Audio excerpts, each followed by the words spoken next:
По общепринятой версии, в 1995 году доктор Типальдес разработал концепции цилиндрической дисторсии и тектонической фиксации.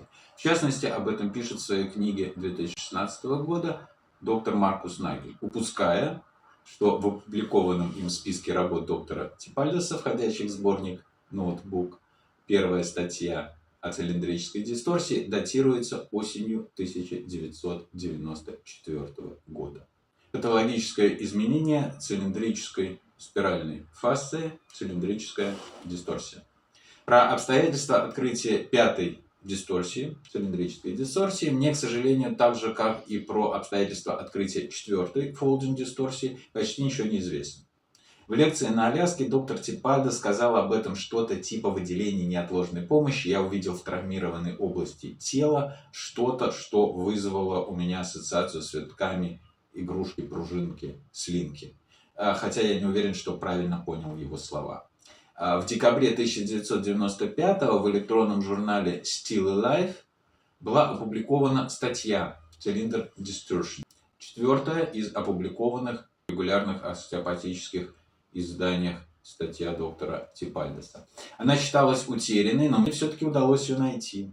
Ее теоретическая составляющая основана на данных из книги Fascia of the Human Body and their Relations to the Organs They Belong.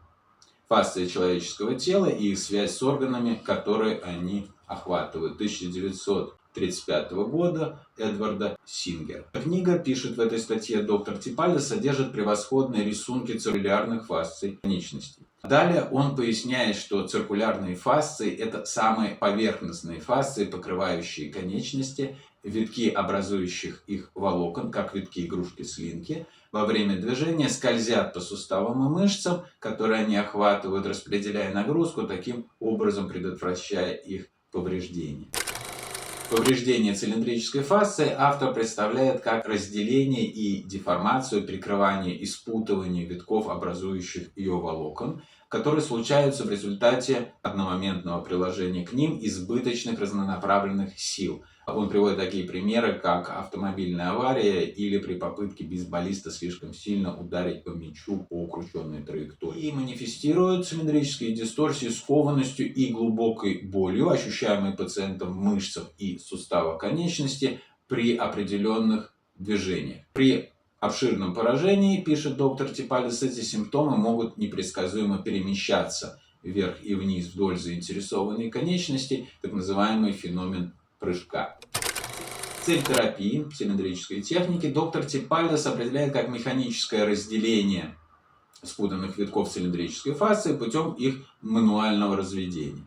Для этого в заинтересованных областях конечностей, кроме плеча, голеностопа и стопы, он рекомендует производить растяжение патологически измененной цилиндрической фасции на пике, дополняя его скручиванием. Эта техника в более поздних работах называется им крапивкой Indian Burn. Скручивание цилиндрической фасции в области плеча, голеностопа и стопы, по мнению автора, могут усугубить проблему. Поэтому для коррекции этой дисторсии в этих регионах он рекомендует технику лечения в 4 руки. Доктор Типальдес подробно объясняет, как выполнять обе техники. В числе прочего отмечает, что они не требуют особых пальпаторных навыков от врача.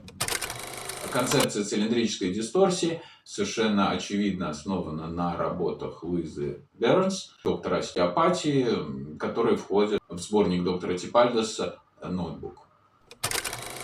Если вы уже знакомы с моделью фасциальных дисторсий, то, вероятно, обратили внимание, что некоторые нюансы цилиндрической дисторсии тоже были доктором Типальдесом пересмотрены. Статья «Цилиндрическая дисторсия», как я уже сказал, была размещена на интернет-ресурсе Still Alive. Этот ресурс принадлежал Барри Олдхэму, доктору остеопатии. Его роли в популяризации модели фасциальных дисторсий посвящено отдельное видео. По скрипту. Удивительно, что рисунок по мотивам иллюстрации из статьи Герлаха и Лирза, на котором изображен ход волокон глубокой фасции нижней конечности, часть из которых имеет очевидно циркулярный ход, мы видим в публикациях доктора Типальдеса с 1994 года. Впервые оно опубликовано автором статьи «Гербантехник». Оно присутствует во всех 3 изданиях ортопедической медицины. И в 4-м издании 2002 года, но только в нем, да, только в последнем издании, в пояснениях к этому изображению, доктор Типальдос пишет, что на нем изображен не только ход продольных, но и циркулярных волокон.